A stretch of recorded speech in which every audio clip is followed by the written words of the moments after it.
Jordan Whitfield was 34 years old, and he had a ring in his jacket pocket. He had picked it up that same morning, freshly resized, velvet box warm from his body heat, because in 3 weeks he was going to get down on one knee and propose to the woman he loved. He came home early that afternoon simply because he wanted to be near her. He let himself in quietly through the side door. And before he could even set down his keys, he heard her voice carrying from the living room. She was on FaceTime with her best friend, comfortable, unguarded, completely certain she was alone. Jordan stopped walking because she was talking about him. And what Dominique said about the man standing in that hallway, the man whose ring was still warm in his pocket, was so dismissive, so deliberate, and so final that the proposal he had been planning for months died right there in that hallway before he ever said a word. He did not move. He did not make a sound. He just stood there and listened until he had heard enough. Then he walked back out of the same door he came in. And everything that happened after that, she never saw coming. Before we jump into the story, comment where in the world you are watching from and subscribe, because tomorrow's story is one you need to hear. The sky was still purple when Jordan Whitfield pulled onto the job site. Dawn had not fully broken. The street lights were still on. His truck's headlights swept across the skeleton of the house, framing exposed, roof open to the morning air, plywood stacked in the yard like a promise waiting to be kept. He cut the engine, picked up his coffee, and sat there for a moment, just looking at it. This was his favorite part of any job, before the crew arrived, before the noise, before everything became motion and decision and problem-solving. This quiet moment, just him and the structure, when a building was stripped all the way down to what it actually was. He could read a house the way some men read faces. Every gap, every joint, every load-bearing wall. He saw it all at once, understood it all at once, knew without being told what was holding and what was failing. 8 years of working under Raymond Collier's name had given him that. 8 years of doing the work while someone else put their name on it. 8 years before he finally walked away and founded Whitfield Builds at 29 with a second-hand truck, 3 good tools, and a reputation he had built entirely with his hands. That was 5 years ago. The company was profitable now, growing. His crew was small but solid, and every one of them had been chosen the way Jordan chose everything, carefully and without rushing. He got out of the truck and unrolled the blueprints across the hood. The crew arrived at 7:10. 7 men. They moved with the easy efficiency of people who knew their jobs and trusted the man running the site. Jordan greeted each of them by name. Marcus, Deshawn, Tito, the others, asked about Marcus's daughter, who had just started middle school, asked Tito if his truck had been looked at yet. Small talk, genuine. He remembered everything he was ever told about the people who worked for him. That was not a strategy. That was just who he was.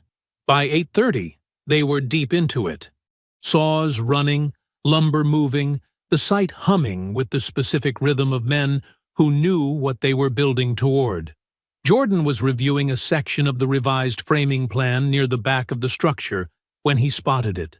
A young guy on the crew, Marcus had vouched for him, 2 weeks on the job, eager and a little too fast, had run a series of boards in the wrong orientation on a section of the interior wall framing. Not dangerous yet. But if it got sheeted over, it would be a problem that cost 3 times as long to fix later as it would right now. Jordan crouched down beside the work. He did not call the kid out across the site. He did not raise his voice. He waited until the young man turned around and saw him there. "Come here a second," Jordan said. Quiet. Even. The kid, his name was Darius, came over with the particular careful walk of someone bracing for something. Jordan pointed. "See how these are running?" Darius looked. "Yeah. Which direction does the load travel in this wall?" A pause. Darius studied it. His face changed when he saw it. "Vertical," he said. "Right." Jordan tapped the misaligned boards. "So, what are these doing?" Darius crouched down beside him, looked at his own work, and understood. "They're fighting the load." "They're fighting the load," Jordan confirmed. "He did not say you did this wrong. He did not need to. We catch it now, it takes 40 minutes. We catch it after the sheet goes up, it takes half a day and a bad conversation with the client." He stood. "Which one do you want?" Darius was already reaching for the lumber. "Take your time with it," Jordan said, and moved on. He owned the house he lived in. Bought it 7 years ago when the neighborhood was not yet what it was becoming. Renovated it himself on evenings and weekends over the course of a year. It was worth 3 times what he paid for it now. He also held 2 rental properties, both renovated, both occupied, both generating steady monthly income that went directly into an investment account he rarely touched. Nobody who looked at Jordan Whitfield on a job site would have guessed any of that. He drove a work truck. He wore Carhartt jackets. He showed up before dawn and left after everyone else. His money was quiet because he had built it quiet, piece by piece. The same way he built everything, starting with the foundation. Only 2 people knew the full picture. Andre, his brother, who worked in finance and understood numbers the way Jordan understood structures, and Camille Okafor, his business attorney since Whitfield Builds was 2 years old, who had organized the legal scaffolding around everything he owned. He had never felt the need to tell anyone else. Full partnership, in his mind, had to be earned before it was granted. He was not there yet with anyone. Almost, though. He was eating lunch in his truck. Sandwich, thermos, the blueprints spread across the passenger seat, when his phone buzzed on the dash. A local number. The jewelry store. He answered. "Mr. Whitfield? This is calling to let you know your ring is ready. The resizing came out beautifully. You can pick it up whenever you'd like." Jordan looked out through the windshield at the house, at the framing, at the work. "I'll be there tomorrow morning," he said, "before the job site." The jewelry store opened at 9. Jordan was there at 8:45. He sat in his truck in the empty parking lot with the engine off, watching the lights come on inside through the front glass. A woman in a burgundy blazer moved behind the display cases, turning on lamps, unlocking the front door from the inside. The street behind him was just starting to fill up. A delivery truck, a jogger, a woman walking a dog that kept stopping to investigate everything. Jordan did not mind the wait. He was good at waiting. When the door opened, he went inside. The same woman who had called him yesterday met him at the counter with a professional smile and disappeared into the back. She returned with a small black velvet box on a white cloth tray and set it down in front of him the way someone sets down something they understand matters. He opened it. The ring sat in its little groove of velvet, polished and exact.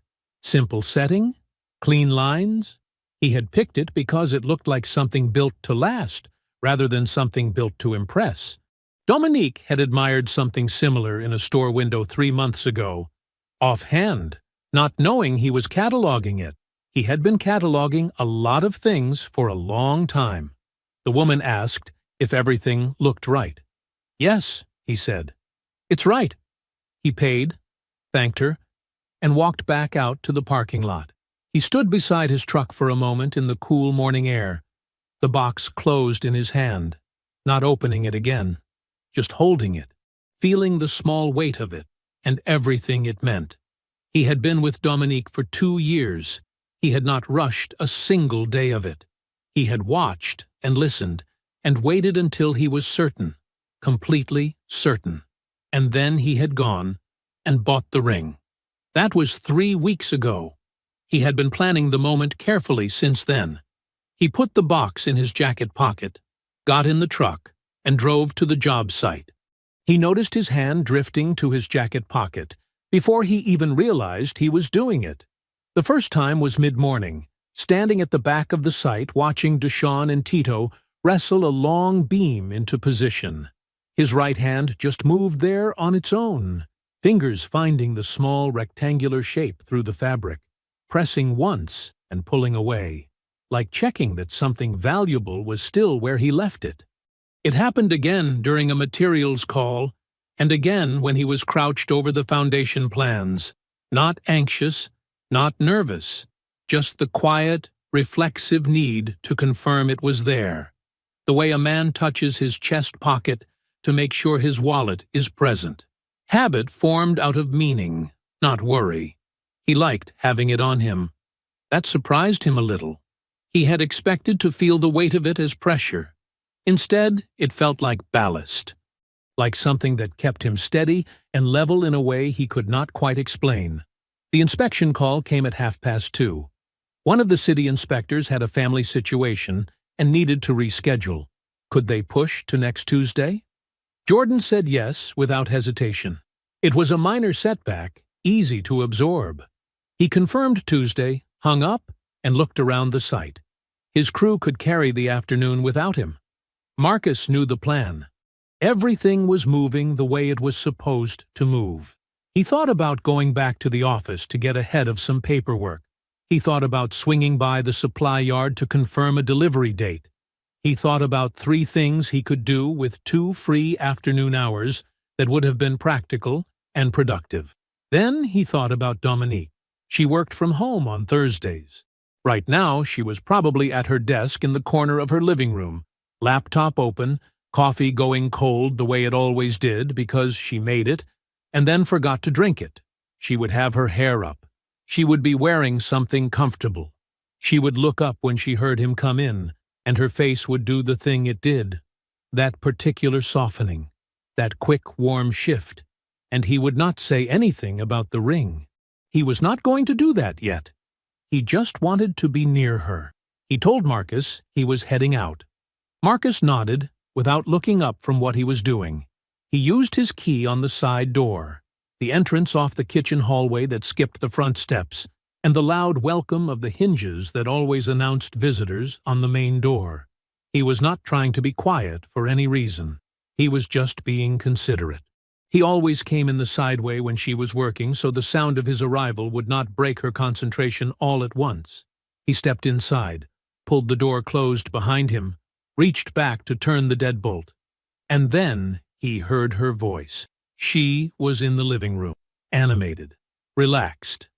The loose, easy sound of someone comfortable in a conversation they were not performing for anyone but themselves. His keys were still in his hand. He heard her say his name. He stopped walking. He did not move.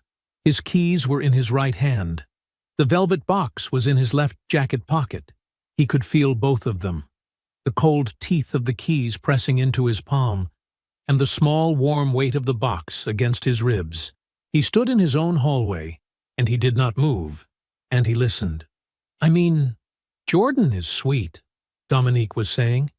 "He genuinely is, but sweetness is like a pause." He could hear her shifting on the couch, the soft sound of fabric. "It's like, okay, great, you're sweet. What else?" Tasha's voice came through the phone, a little thinner, the way voices sound on speaker. "What do you mean, what else?" "I mean, he's a contractor, Tasha." She said the word the way you say a word you have already decided the value of, flat, final, like a door closing.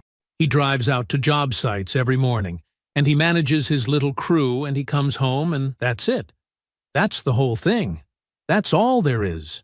Jordan's hand tightened slightly around his keys. "He does well for himself, though," Tasha said. "Doesn't he? I mean, sure. He's comfortable. He's not broke, or whatever." Dominique's voice carried a kind of patient tolerance, the tone of someone explaining something obvious to someone slower than them. But comfortable isn't a vision. Comfortable isn't ambition. I've been trying, I have genuinely tried, to see where we are in 5 years, and every time I try to picture it, I just see— She trailed off. Then, the same thing, the same house, the same truck, the same Saturday morning at the hardware store. And that's bad? It's ordinary, Tasha. Her voice was not unkind. That was the part that settled into him like cold water. She was not saying it with venom. She was saying it the way someone states a fact about weather. He is an ordinary man. He has peaked. And the hard part is, I don't even think he knows it. You can just feel it on him. That kind of settled. Comfortable, this is enough energy. And maybe for somebody that's fine. That's probably fine for a lot of women. A short pause. It's just not fine for me. So why haven't you said anything to him? Because the timing is never right. Dominique's voice softened slightly, took on something almost gentle, almost apologetic, but not quite. And because he is a good man, he really is.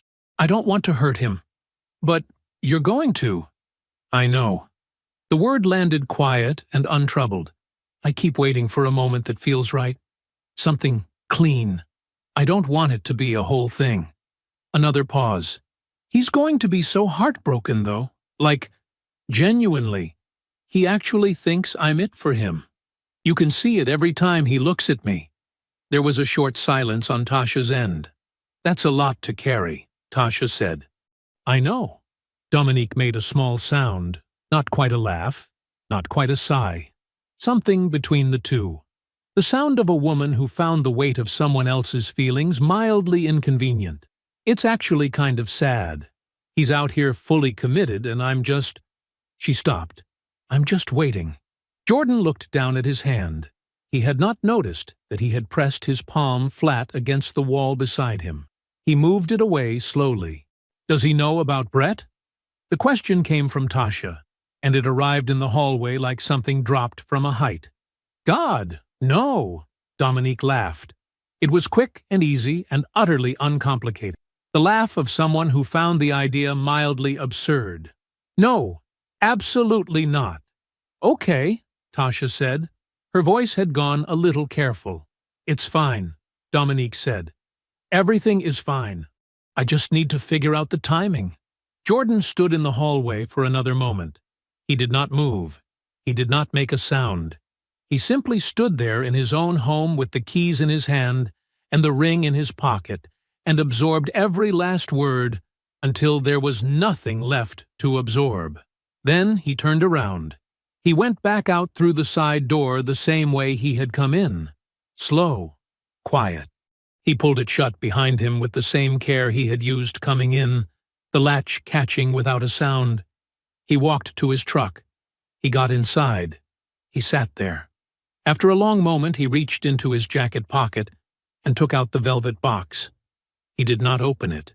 He just looked at it, sitting there in his palm, small and dark and exact. Then he set it on the passenger seat beside him. He stared at it. The street outside was ordinary and unhurried.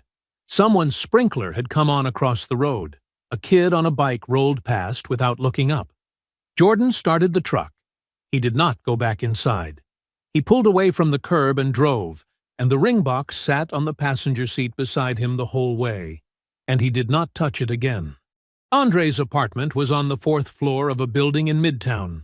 Clean, compact, smelling faintly of coffee and whatever Andre had cooked earlier in the evening. Jordan had not called ahead. He never needed to with Andre.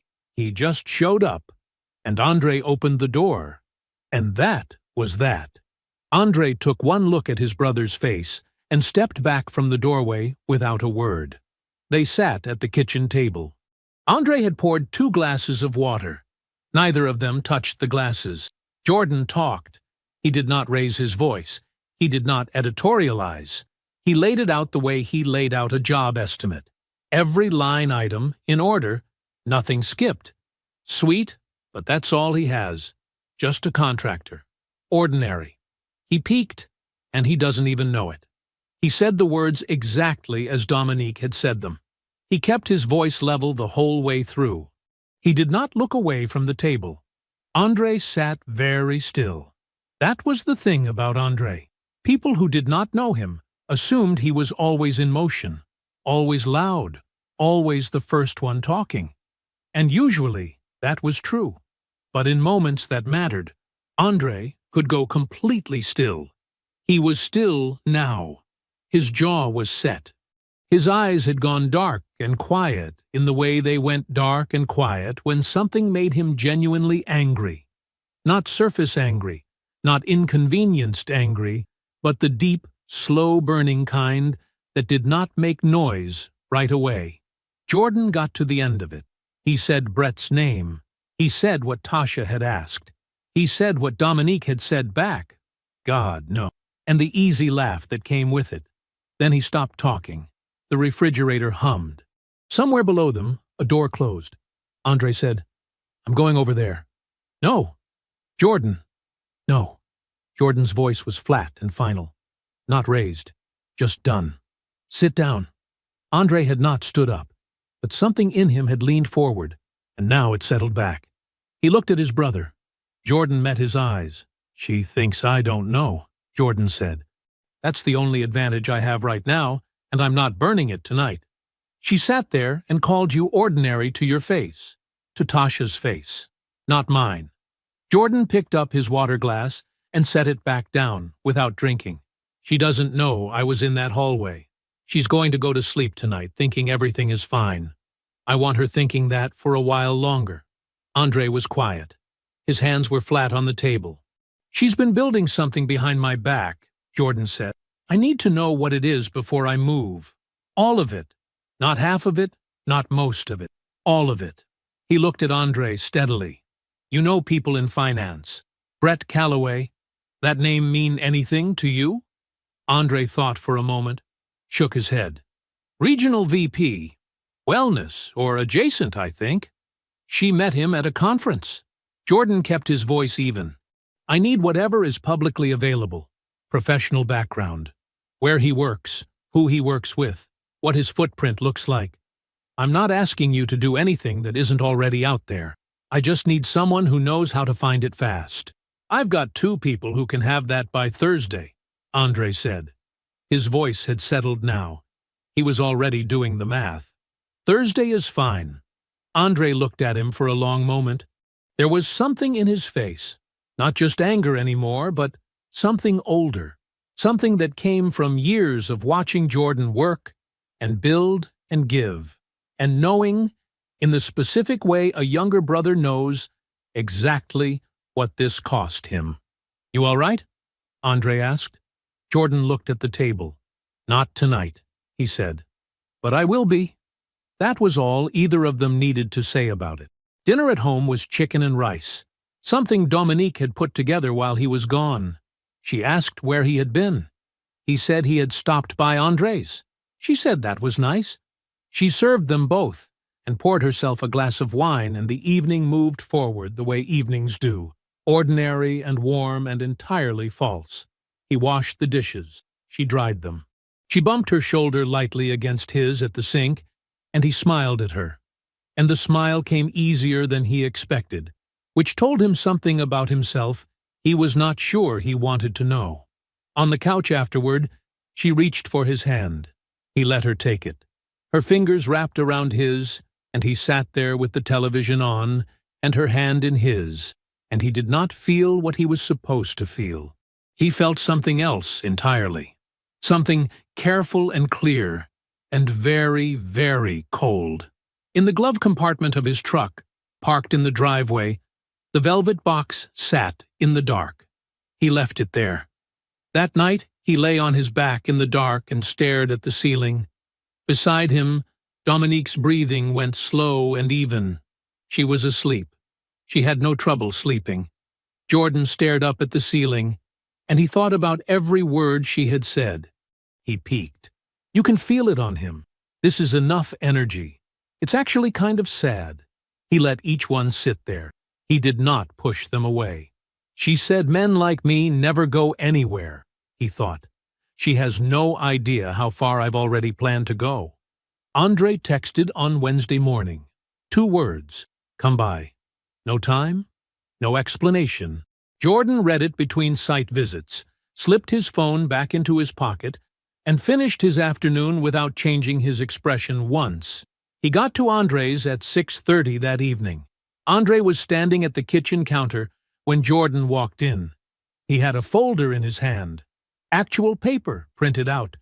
The way Andre got when something was serious enough that he did not want it living on a screen. He set it on the table without preamble. "Sit down," Andre said. Jordan sat. Andre did not sit. He stood at the edge of the table with his arms crossed, and he talked. His voice was controlled, not calm exactly, but controlled, the way a man's voice gets when he has already spent 2 days being angry and has run out of places to put it. "Brett Calloway," Andre said, 38, regional VP at a wellness distribution company out of Charlotte. Before that, sales director at 2 different health brands over 6 years. Clean professional record. Well connected. He runs in a specific circle. Industry conferences, brand partnerships, that whole world. He paused. Dominique's world. Jordan looked at the folder. He did not open it yet. "My contact placed them together at a hotel in Charlotte," Andre said. 3 months ago. The conference she told you she went to alone. There it was. Jordan did not move. He heard it the way you hear a crack in a wall. A small sound, precise, that tells you something structural has already failed, and has been failing quietly for a long time. "She was distant that week," Jordan said. His voice was even. "I know you said that. I thought it was the project she was managing." "I know." Jordan was quiet for a moment. Then he opened the folder. There were printed photos. Nothing compromising, nothing that needed to be. Conference name tags. A group shot at some kind of industry dinner where Dominique and Brett stood close enough to tell a story without meaning to. A second event. Different city. 3 months before Charlotte. A LinkedIn screenshot showing mutual connections, shared industry events, timestamps that formed a line when you put them in order. A line that went back almost a year. "This was not a conference thing," Jordan said. "No," Andre said. "It wasn't." Jordan set the papers down slowly, one by one, the way you set tools down at the end of a long day, carefully, with intention. Not because they were fragile, because he was. "How many events?" he asked. "My contact counted 4, where there's visible familiarity. Could be more." Andre finally pulled out the chair across from Jordan and sat. He put his elbows on the table. "She's been managing this for at least 12 months, Jordan. This whole time you were—" He stopped. "Planning," Jordan finished for him. "Yeah." The word landed and stayed. 12 months. He had been pricing rings, running numbers, quietly rehearsing what he was going to say on one knee, thinking about which restaurant, thinking about whether to call her father first. And Dominique had been at industry dinners with Brett Calloway, standing close enough to tell a story. For 12 months, she had not stumbled into something. She had built something. The same way Jordan built things, deliberately, with foresight, one layer at a time. Except what she had built was a parallel life, and what it was built on was him standing still and trusting her completely, and never once asking the questions that apparently needed asking. Jordan closed the folder. He did not throw it. He did not push back from the table. He sat there with his hands flat against the cover of it and breathed once, slowly. And when he looked up at Andre, his face was composed. "I need to talk to Camille," he said. Andre nodded. "I figured. Not about this specifically. About my assets. I want to make sure I know exactly where everything stands before I do anything else." "You think she'd try to—" "No." Jordan shook his head. "It's not about what she'd do. It's about what I know. I want to walk into whatever comes next, with the full picture. Not most of it." He looked at his brother. "All of it." Andre held his gaze. "Okay." Jordan stood, picked up the folder and tucked it under his arm. He would not leave it. He would file it the way he filed blueprints. Flat, organized, labeled. Evidence of where the damage was and how deep it ran, kept close until the moment it was needed. He left Andre's and sat in his truck in the parking structure for a moment before starting the engine. He called Camille. She picked up on the second ring, And before she could say anything warmer than hello, he said, "I need a lunch. Private. Just us. I need to talk through some things about protecting my assets." A beat of silence. Camille knew him well enough not to ask for more over the phone. "Tomorrow work?" "Tomorrow works. Noon. I'll text you the place. Thank you." He hung up. He set the phone on the passenger seat.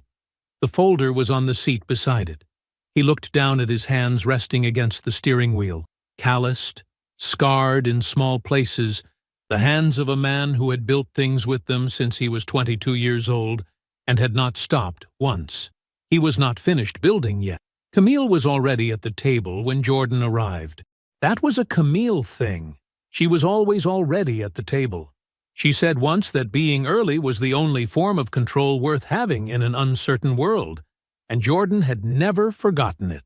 She had a glass of water in front of her and her phone face down beside it, which meant she had cleared her afternoon. She looked up when he walked in. She did not smile exactly. She just looked at him, the way she always looked at him when she knew something was wrong, with that direct, measuring attention that never felt like judgment. It felt like inventory, like she was counting what was still standing before she figured out what needed shoring up. Jordan sat down across from her. He ordered coffee when the server came. He waited until the server left. Then he talked. He told her everything. He told it the same way he had told Andre, flat and factual, in order, without editorializing. He told her about the side door, the keys in his hand, his name in Dominique's mouth. He repeated the specific words, ordinary, peaked, kind of sad. He said them the same way Dominique had said them, not performing the pain of them, just placing them on the table where they could be looked at clearly. He told her about Brett Calloway, about Charlotte, about the folder Andre had put together, and the conference photos, and the line of events that stretched back a full year. Camille did not interrupt once. She sat with her hands folded around her water glass, and she listened. And when he finished, she was quiet for a moment longer, which was also a Camille thing. She did not fill silence to be polite. She filled it when she had something worth saying. "Is she on any accounts?" she asked. "No." "Joint lease?" "She pays her own rent. I own mine." "Any shared investments? Anything she co-signed or you co-signed?" "Nothing." Jordan shook his head. "We were not there yet. I was careful about that. Not because I suspected anything, just because that kind of thing should be earned." Camille nodded slowly. "Okay." She unfolded her hands and sat back. "Then you're clean, Jordan. Whatever you decide to do next, she can't touch any of it. The house, the properties, the business accounts, all of it is yours, structured correctly, and she has no legal claim to a single dollar." "I know," Jordan said. "That's not why I called you." She looked at him. "Then tell me why." "Because I need 3 more weeks," he said, "and I need to be smart about how I use them." He explained it plainly. He did not want Dominique suspicious. He did not want her defensive or distant or braced for anything. He needed her exactly as she was right now, comfortable, certain, slightly condescending in that private way of hers that she had no idea he could see. He needed her to feel like everything was normal, like Jordan Whitfield was still the man she had neatly filed under manageable, right up until the moment he wasn't. "I want a formal letter drafted," he said. "Not served yet. Not sent. Just ready. I want every fact documented. What I heard, what Andre found, the dates, the events, everything written and ready to go." "Ready to go where?" Camille asked, not skeptically, just precisely. "To whoever needs it," Jordan said. "I don't know the full shape of it yet. But I want it to exist. I want it written down and signed by you, and I want it ready." Camille looked at him for a long moment. Then she reached into her bag and pulled out a small notebook. She still kept a physical one, another thing Jordan had never forgotten, and she uncapped a pen. "I'll have a draft to you by Friday," she said, "and I'll keep it clean. Just facts, dates, direct quotes where you're certain of the wording." I'm certain of the wording. I know you are. She wrote something. What else? I need you to be somewhere with me when the time comes. As a witness, not just as my attorney. As someone who can confirm what she knows and what she heard, and that none of this is a misunderstanding or an overreaction. Camille did not hesitate. Tell me when and where, and I'll be there. Jordan nodded. They ordered lunch. They talked through the logistics quietly, practically, the way two people talk when they have known each other long enough that neither of them wastes time on the parts that don't matter. By the time the food came, the shape of what Jordan was building had edges. It had dimensions. It was not just anger with nowhere to go. It was a structure, and structures he understood. After lunch, Jordan sat in his truck in the parking lot and made 2 calls.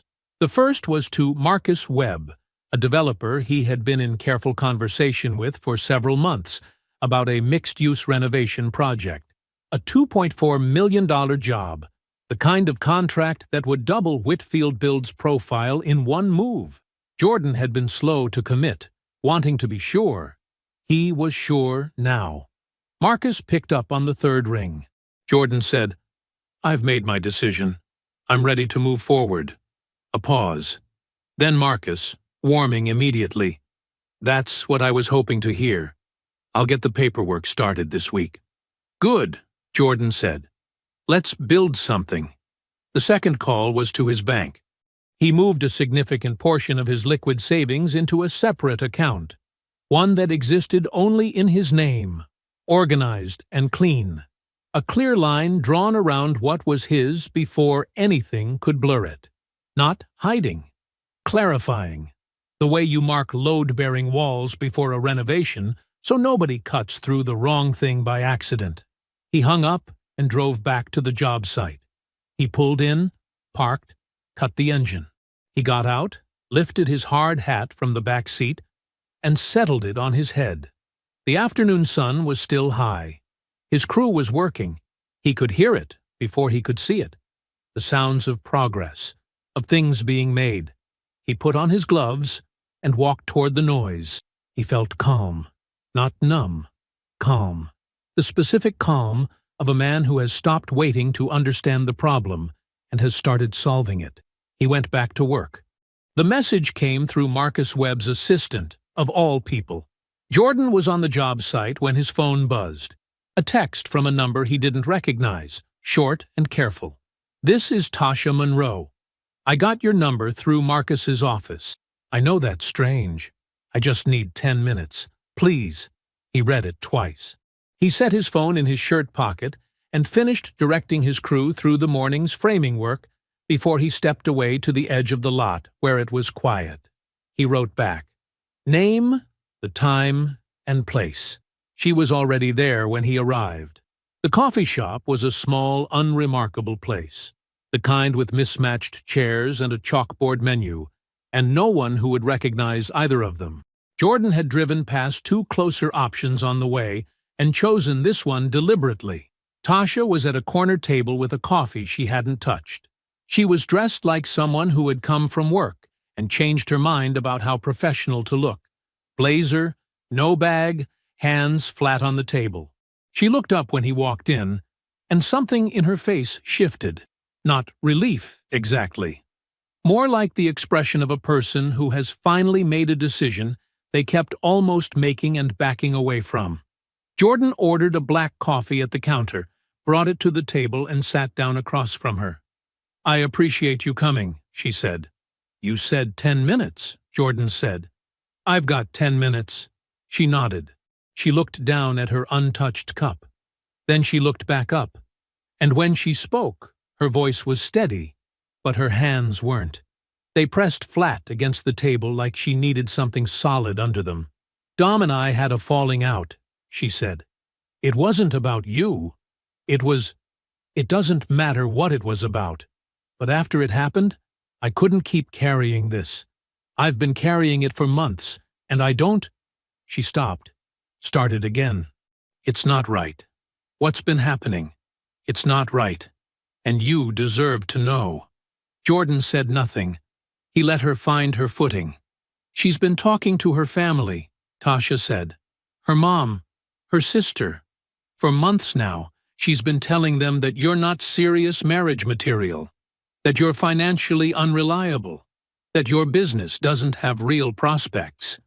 She paused, watching his face. His face did not change. "She told them she'd been staying with you while she figured out her next move. She told them she was waiting for the right time to end it." Jordan wrapped both hands around his coffee cup. He did not drink it. He just held it. "She was building the story ahead of time," Tasha continued, "so that when she eventually broke things off, nobody in her family would ask too many questions. It would already make sense. You would already be the guy who wasn't enough. She would have made sure of that." Tasha's jaw tightened. She wasn't floating, Jordan. She had a plan. She had a timeline. "And Brett," Jordan said. Not a question. Tasha's eyes dropped briefly. "Charlotte was real. I know you probably already knew that part. But what I don't think you know is that it's gone further than that. They've talked about her moving. He has a regional office about 4 hours from here, and they've had real conversations about her relocating to be closer to it." She looked at him directly. She wasn't walking away from you and figuring it out later. She already knew where she was going. She just hadn't told you yet. The coffee shop was quiet around them. Somewhere near the counter, someone laughed at something. A chair scraped against the floor. The ordinary sounds of a world that did not know it was sitting 10 feet away from the moment a man found out exactly how thoroughly he had been managed. Jordan looked at Tasha for a long moment. She did not look away. "I'm sorry," she said, and the word came out raw, the way words do when they've been held too long. "I should have," she shook her head. "I don't know what I should have done. But not this. Not stayed quiet this long." Jordan set his cup down. "I have one question," he said. She waited. "If I needed you to say what you just told me, to Dominique's face, in a room where she could hear it, would you do that?" Tasha was quiet, the kind of quiet that has weight in it. Then, "Yes." Jordan nodded once. He thanked her, and he meant it. Not warmly, not coldly, but plainly, the way he said everything that mattered. He left money on the table for both coffees and walked out. He sat in his truck for a moment before starting it. The afternoon light was flat and gray, the kind that made everything look exactly like what it was. He reached into the glove compartment and took out the ring box. He did not open it. He just held it in both hands, feeling the small, solid weight of it, the velvet worn slightly at one corner from all the times he'd touched it without thinking. He thought about what she'd said. A timeline, a story built in advance, told to people whose opinions mattered, constructed so carefully that by the time Dominique was done with him, the explanation would already be waiting. She had made him the ending of a story he never knew she was writing. He held the ring a moment longer. Then he set it back in the glove compartment and closed it. Not yet. Jordan extended the invitation on a Tuesday evening, casual as anything, while Dominique was scrolling through her phone on his couch. "My mom's birthday is Saturday," he said from the kitchen. "Small dinner at her place. Just family. Camille's coming too." He poured himself a glass of water.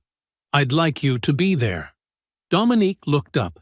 Something warm moved across her face, the practiced warmth of a woman who understood what an invitation like this was supposed to mean. "Of course," she said. "I wouldn't miss it." Evelyn Whitfield's house was a small brick ranch on a quiet street, the kind of home that had been loved for 30 years without being renovated. Clean floors, old furniture arranged with intention, photographs on every surface. It smelled like roasted chicken and something sweet from the oven. The porch light was on before they even pulled into the driveway. Dominique had dressed carefully. A deep green wrap dress, gold earrings, a smile she could hold without effort.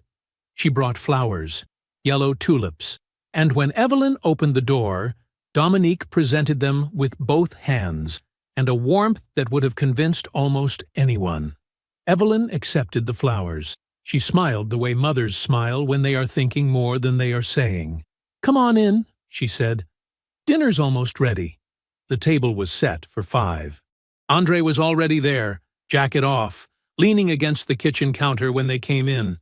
He looked at Dominique and said, "Hey," and his voice was pleasant and entirely empty. Camille arrived 10 minutes later, kissed Evelyn on the cheek, hugged Jordan, and sat down without ceremony. Dinner was good. The food was real. Roasted chicken, rice, green beans with garlic, cornbread that Evelyn had made from scratch. The conversation moved the way conversation does when most of the people at the table are paying close attention to something they are not talking about yet. Evelyn told a story about a neighbor. Andre asked Dominique a question about her job, and listened to her answer with his chin in his hand. Camille refilled her water glass twice and said very little. Dominique was at her best. She laughed at the right moments, asked Evelyn about the photographs on the wall, complimented the cornbread twice. She reached over and touched Jordan's arm when he said something that made the table laugh. She was performing, and she was performing beautifully, and she had no idea that every person sitting at that table already knew exactly who she was. Jordan watched her. He ate his food. He let the dinner happen. Evelyn brought out a simple cake after the plates were cleared. Yellow cake with white frosting, candles already lit. They sang. They ate. The table relaxed into dessert, the way tables do when the hardest part of the evening seems to be over. Jordan set down his fork. "I want to say something," he said. His voice was quiet, unhurried. The table settled. "Before I do," he continued, "I want to make sure I'm talking to the person I thought I knew, because everything I'm about to say depends on that." Dominique looked at him. Her smile held for a moment. Then something behind her eyes shifted, almost imperceptibly, like a light changing. Jordan looked at her calmly. "3 weeks ago, I came home early on a Thursday. You were on FaceTime with Tasha." He paused. "I heard the whole thing." The room went still. "I heard you tell her I was sweet." That sweetness was basically all I had. His voice did not waver. "That I was just a contractor. The way you said it made it clear you meant something more than the job title. That you couldn't imagine me in certain rooms. That you were embarrassed to explain what I do to people whose opinions matter to you." He looked at her directly. "You said I was ordinary. You said I had already peaked and didn't know it." He let that land. "And you said it was kind of sad, that I really believed you were the one." Dominique's face had gone very still. "That same week," Jordan continued, "I had someone look into Brett Calloway." He kept his voice level. "Charlotte was 3 months ago. The conference you said you attended alone. Your involvement with him goes back at least a year. Multiple events. Multiple witnesses." He folded his hands on the table. "And I heard from Tasha last week. She told me what you've been saying to your mother and your sister. That I'm financially unreliable. That I have no real prospects. That you've been waiting for the right moment to leave." He paused once more. "She also told me about the relocation. That you and Brett talked about you moving closer to his regional office. That you had a timeline, Dominique. You had a destination. I was just what you were doing while you waited to get there." The silence in the room was absolute. Dominique straightened in her chair. Her expression shifted, the warmth falling away like a coat she no longer needed. "You went through my life," she said. The sweetness in her voice was gone. What replaced it was something cooler, more clipped. "You went looking for something to use against me." "I listened," Jordan said. "In my own hallway. That was a private conversation. People vent. People say things they don't fully mean." She looked around the table, a quick, instinctive scan. She looked at Evelyn first, then at Camille. "You know how it is. Everyone has a bad week. Everyone says more than they—" "I've known for 3 weeks," Camille said. Her voice was quiet and entirely final. "Everything Jordan stated tonight is accurate. I've reviewed the relevant details. There's nothing here that's been exaggerated or mischaracterized. Dominique stared at her. André said nothing. He sat back in his chair with his arms folded and looked at Dominique with an expression that was not angry, not gloating, just clear. The expression of a man who had been waiting a long time to let someone see that he saw them. The silence stretched. Then Evelyn picked up her napkin from her lap and set it beside her plate. She looked at Dominique without heat, without drama, just with the steady, tired clarity of a woman who had been reading people her entire life and was rarely wrong about them. I cleaned office buildings for 16 years, she said, to make sure that man had what he needed. I watched him build everything he has with his own hands, from nothing. She paused. And you sat at his table and let him love you while you were telling your family he wasn't worth keeping. She looked at Dominique for one long, quiet moment. I need you to leave my table. Dominique stood. She reached for her purse. She did not look at Jordan. She walked to the front door, and the sound of it closing behind her was not loud. It was just final. The table was quiet. The candles on the birthday cake had burned low. The plates were still there, the half-eaten slices of yellow cake, the water glasses with their rings on the tablecloth. Ordinary things, solid things. Jordan sat with his mother and his brother and his oldest friend in the silence that followed, and for the first time in 3 weeks, maybe longer, the ground beneath him felt like it would hold. Jordan called Dominique at 7:15 the next morning.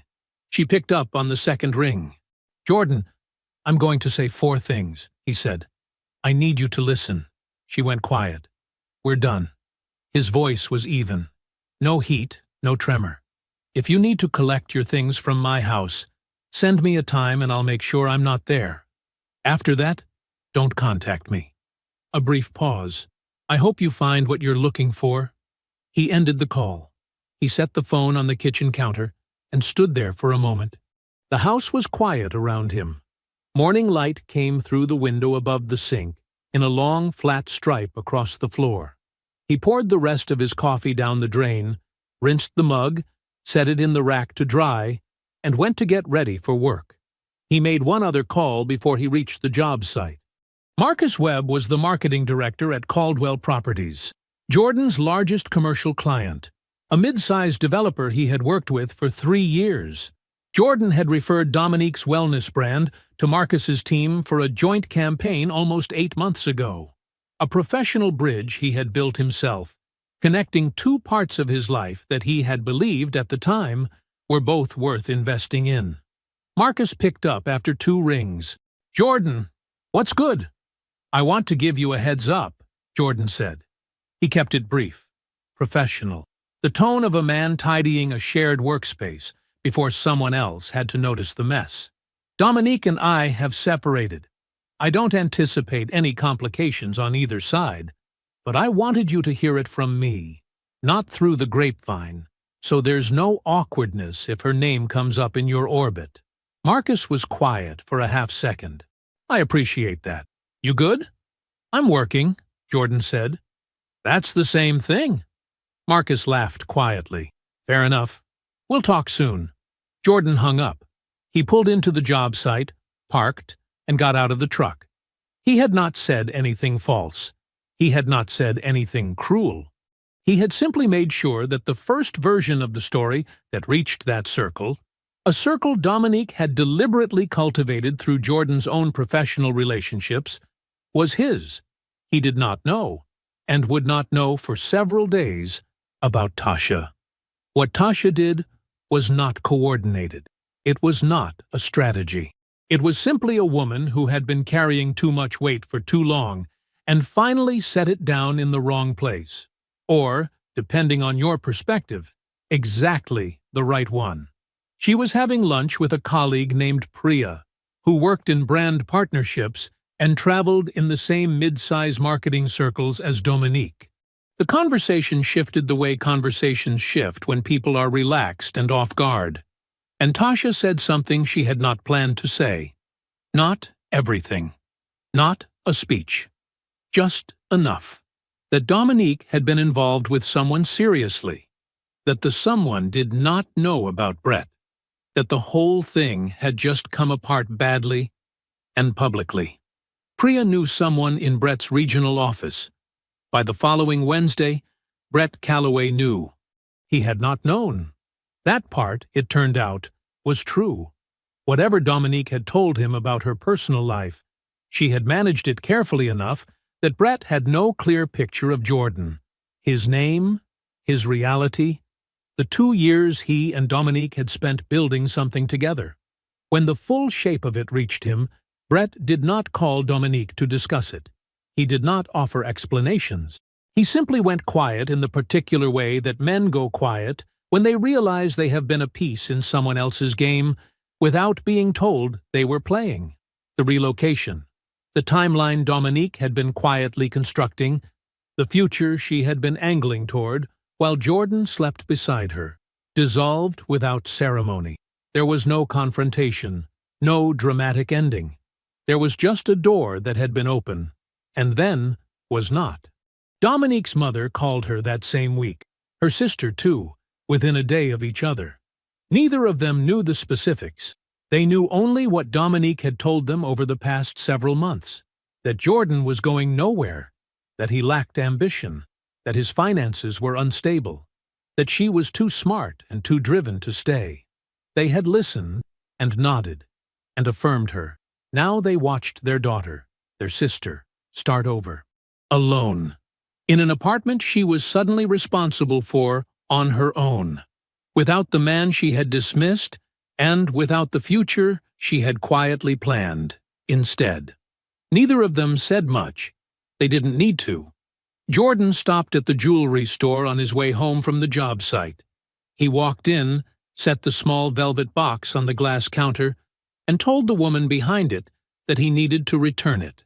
She asked gently if everything was all right. "Everything's fine," he said. And he meant it. She processed the return without fuss. Jordan signed where he needed to sign, pocketed the receipt, and walked back out through the glass door into the early evening air.